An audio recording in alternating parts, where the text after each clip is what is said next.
Hello everybody, this is Aftermath and welcome to Good Morning Games News. Today we were talking about three topics. First of all, the PSP store closure. Second of all, the HOLOLENS and the young Conker. And third of all, the absolutely butchered and destructive Bravely Second localization.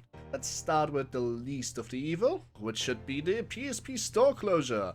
PSP, of course, the PlayStation Portable, has been discontinued since 2014, and ever since then, the PSP store has still been open. There haven't been any new products in Europe or America or Japan ever since then, and people have been switching to the PS Vita slowly but steadily. Now they finally announced that the PSP PlayStation Store is closing at the end of March. Of course, you can still get your games that you have already bought digitally onto your PSP by simply downloading them. Sony stated that users will continue to have the ability to make in-game purchases from their PSP system.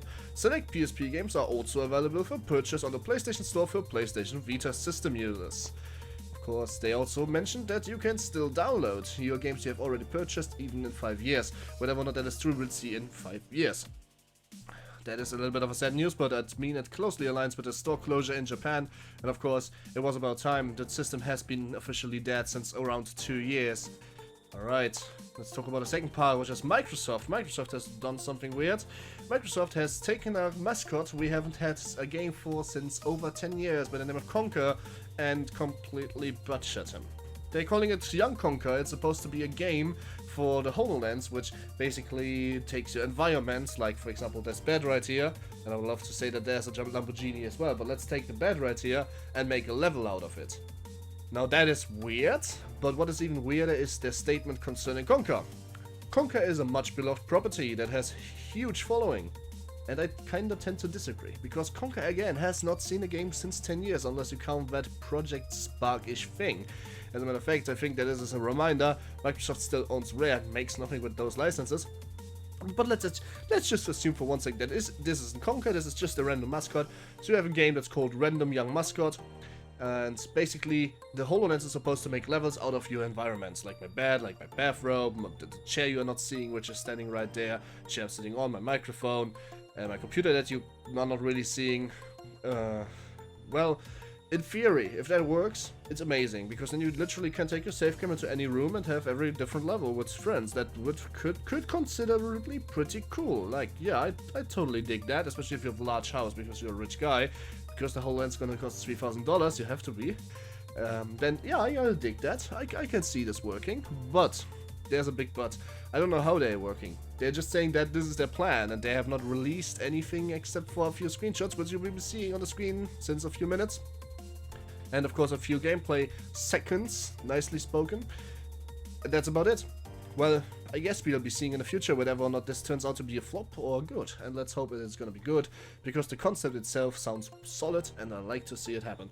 Let's talk about the evil localization teams. Like, if we didn't have enough problems with localizations teams, Fire Emblem Fates has been completely butchered by the Treehouse legislation team, and another Nintendo game is getting the axe. Now, Nintendo is the publisher for Bravely Second, a much anticipated sequel to Bravely Default. However, will it become translated by the Treehouse? I am not sure, but I can say one thing, it's not gonna be much better. Let me quote a NeoGAF post made by the user Kintaro. Alright then. They removed all the non-neutral side quests and asterisk quests outcome. Any choice that would cause characters to die have been removed. Whatever choice you make now, you'll receive the neutral outcome instead, where both sides make it out okay. Compare this to the Japanese version, where you had 4 different outcomes with voiced cutscenes. Wonderful. As of we JRPG players, let's say we RPG players, we love to make decisions that don't matter. But basically, that means in Bravely Second, every decision you take basically doesn't really matter. So instead of having this bittersweet and sad storyline like Bravely Default, you have quite literally nothing. That is not what people were hoping for. Bravely Default is a critically acclaimed game, and Bravely Second is kinda butchered. Well, that's about it. Thanks as always for watching. My name is Aftermath, and see you guys next time. Don't forget to like, comment, and subscribe, and don't forget you can go to the future, so maybe, just maybe, Bravely Second isn't actually so bad, and HoloLens actually did work. You can see that 5 seconds early if you subscribe to my channel. See you guys next time.